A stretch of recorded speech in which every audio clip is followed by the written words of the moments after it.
All right, let's go. Let's jump right into it. Let's get it started with Medical Monday. So, I'm wondering how many of you realize that watching your favorite sports team can actually spike your blood pressure. Watching The Walking Dead could probably spike some of your blood pressure. Watching reality TV, it spikes my blood pressure. So there's so many different ways that a blood pressure can just spike, or your messy desk, or for some people it's walking into a room and their bed's unmade. There's just a lot of different things that can create anxiety and kind of raise your systolic blood pressure. That would be your top number.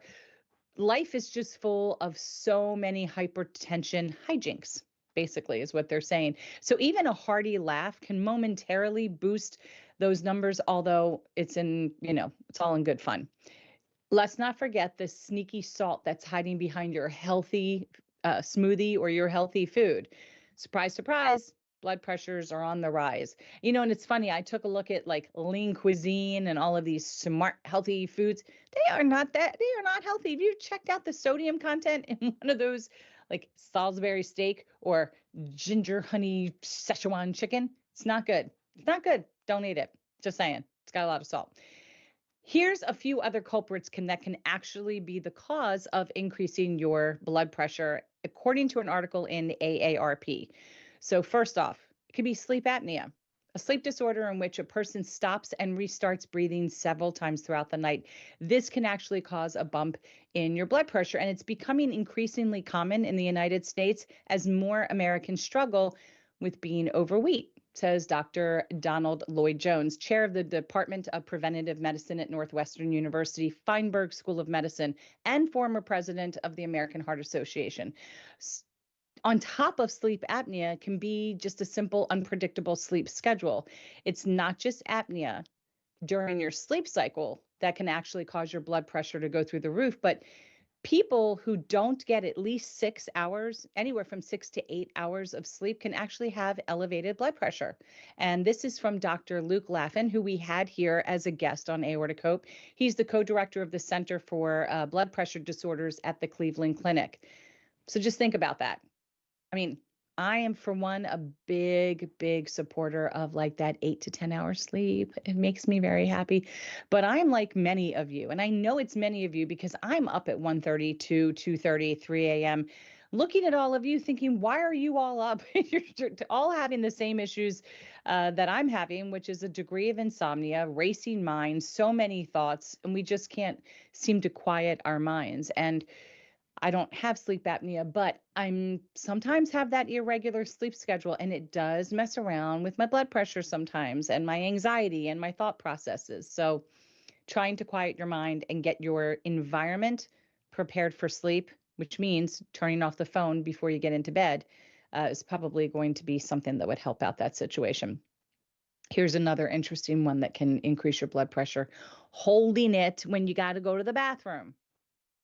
So when you have a full bladder, but you're waiting to urinate until the next rest stop or commercial break on your TV, for those of you that still watch TV that have commercials, your body actually increases your blood pressure.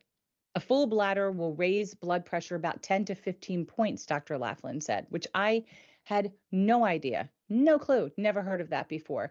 That's why he and his colleagues encourage people to urinate before they measure their blood pressure, particularly if they're doing so to monitor the medications they're taking at home.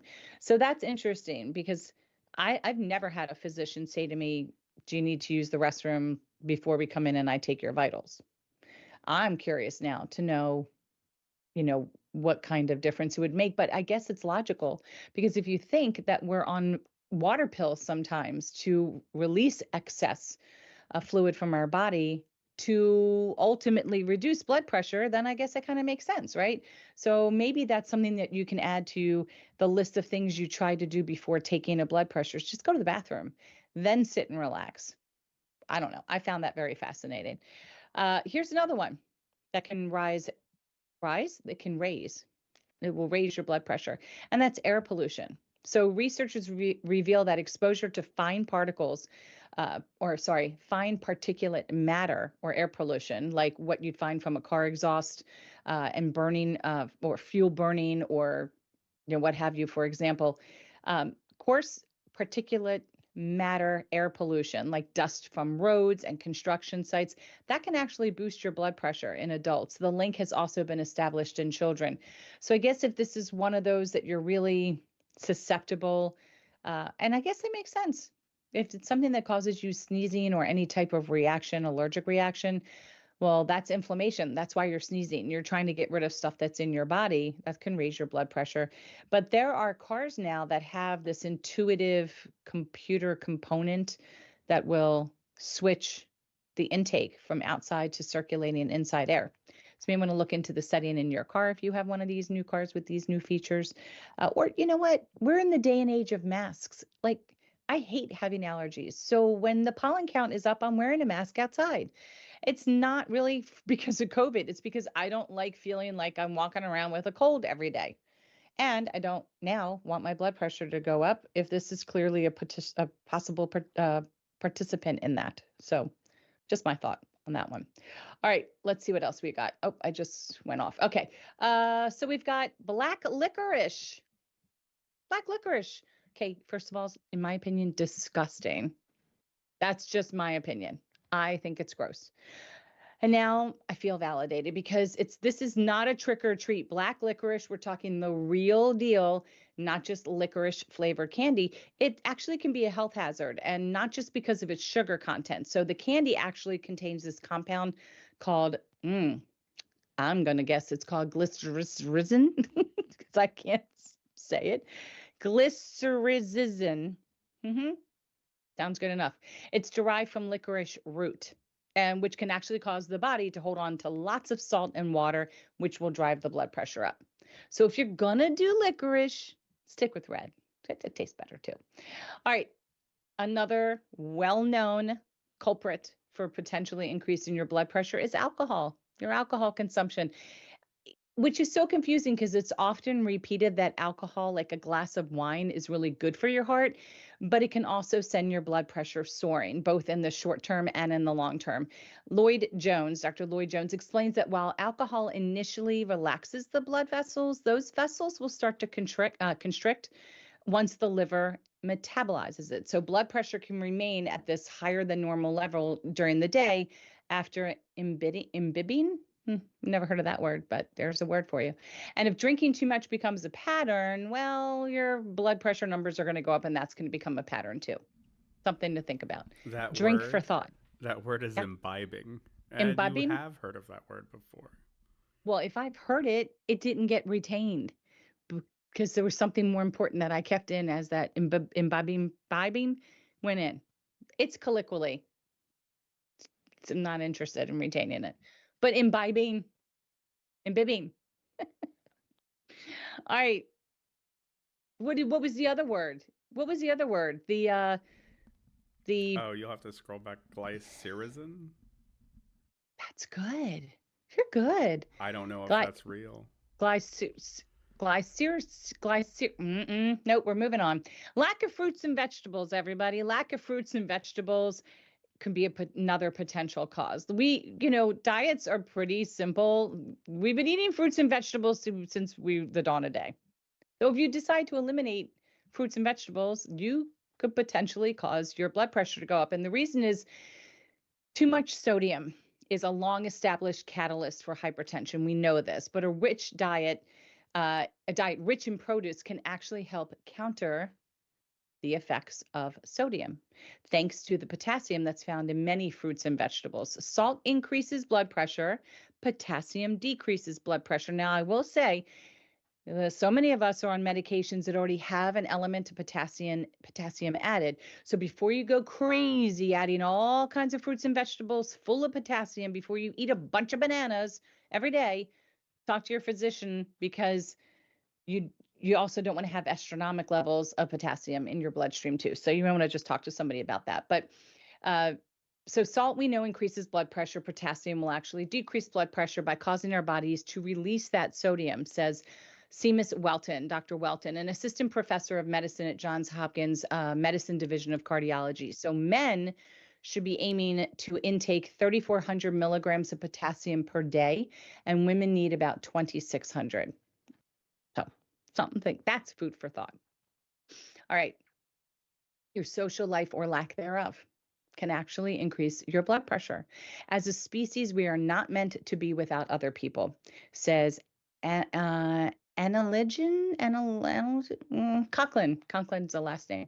Sorry. An assistant professor at the University of British Columbia. I apologize for butchering your name, but if you're socially isolated, uh, this it's going to raise the levels. It's going to raise your cortisol levels and put you in this potential fight or flight response.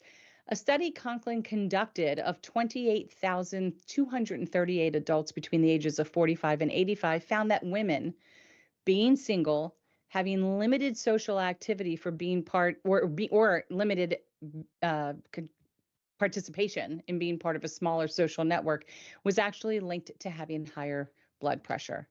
So if you find that your social network is small, join our hangouts on Thursdays at 2 because it's not small there.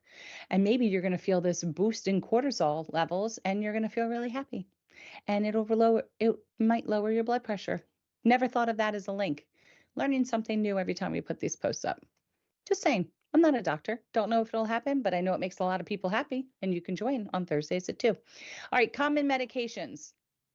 If you have a headache or joint pain, be mindful of what you reach for when you head to the medicine cabinet. Non-steroidal anti-inflammatory drugs like ibuprofen or Advil, naproxen or Aleve can raise your blood pressure. And so the regular use of acetaminophen, Tylenol, according to new study published in the Circulation, the Journal of American Heart Association. So we know this already. Don't always reach for Advil or Aleve. Like mix it up with Tylenol. But then I know that Tylenol can cause problems for people with their livers. So you know what you do? You talk to your physician. These are one of those times where you can say, hey, this is what I heard in an article. I'm coming to you to talk about the situation. Added sugar, since we've been talking about food, adding sugar can actually potentially increase your blood pressure. So when we eat sugar, our bodies can release insulin to help clear the sugar from the body and get it into the cells where it can be used for energy. But insulin itself tends to drive up blood pressure in many people, Lloyd Jones said. So if you're interested in eating a lot of added sugar or simple starches, you're having these more intense and longer bursts of insulin, which will raise your blood pressure. Added sugar is common in soft drinks, cakes, and cookies. These are some of my favorite things. Some yogurts and breakfast cereals can also be high in added sugar. And I am proud to say that for 50 some years of my life, loved a good bowl of Cocoa Krispies or Lucky Charms or what's the other one? The Captain Crunch with the berries, because those are really good. I did. And then one day I didn't. I just don't. I do like cinnamon life cereal, but I don't eat cereal very often, but I do love milk because I am a baby cow. And we have talked about this before. I am not a baby soybean. I am not a baby almond. I'm closer to being a baby cow. And I love skim milk. I love a cold glass of skim milk. So having it with a little bit of cereal makes me happy, but once in a blue moon. Like if I don't feel like doing dinner, I might just do a little bowl of cereal.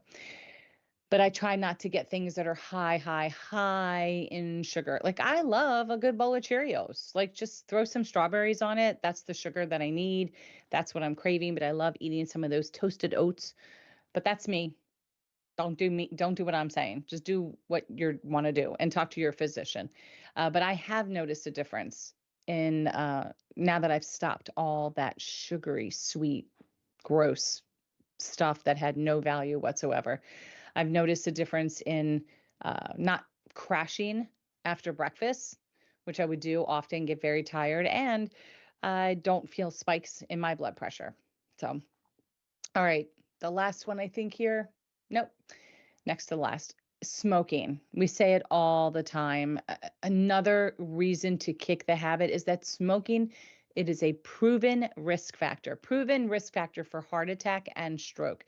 And it is known to be a contributing factor towards developing an aneurysm. So it's going to mess with your blood pressure. According to the American Academy of Family Physicians, nicotine is really what is to blame, and it causes the blood vessels to narrow and the heart to beat faster. and that actually makes your blood pressure get higher. So if you look at the monitoring, it's clear that the blood pressure of smokers over a 24-hour period is higher than that of non-smokers. It is. It's more than what Bert just said in this article. It just is what it is. Okay. Try smoking cessation. Talk with your doctors about whatever it is you need to do to kick that habit. If I can kick Lucky Charms and, and Captain Crunch, which was hard, it took a while, then you should at least try to kick smoking. And the other thing that can cause your blood pressure to go high would be if you have another condition, right? So the overproduction of a hormone that is called aldosterone can cause high blood pressure and even make it more difficult to control with medication. And Bert says that people who haven't had any luck in lowering their high blood pressure with multiple medications should talk to their doctor, because there's a reasonably good chance that you have a condition that might be called primary aldosteronism, aldosteronism, or something like that. The condition is often missed, Bert says, but medications can treat it. And I would also add to having another condition that if you have an inflammatory condition like lupus, rheumatoid arthritis, Crohn's or colitis, ankylosing spondylitis, many of these itises that cause your inflammation markers to rise, does give you the potential for having an increase in your blood pressure. Doesn't mean it's going to happen. Again, I'm not a physician. These are just things that I have heard in the medical community. So you might want to talk to your physician about how can I track my blood pressure if I've been diagnosed with a secondary condition, just to make sure that my numbers are staying stable. All right, another one, very well known, fact, true. It is something that happens. It's called white coat syndrome. It's real. And then think about this. Have you ever had your blood pressure read higher at the doctor's office than it usually does when you're at home? And so why is that? All you did was step into the doctor's office.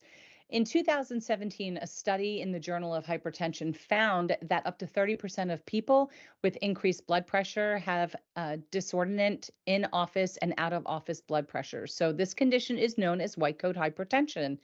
And it could be due to so many different factors, including feeling stressed in the presence of healthcare providers.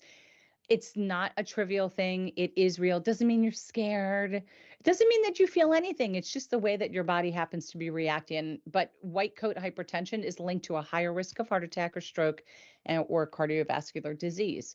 So what you can do for that, I would think, based on all the things we learn here all the time at Aortic Hope, would be grounding techniques. If you know this is something you suffer from, maybe go into ask if you can be put back into the exam room a few minutes earlier and ground yourself and take some cleansing breaths and focus on your five senses. Try to listen for a sound.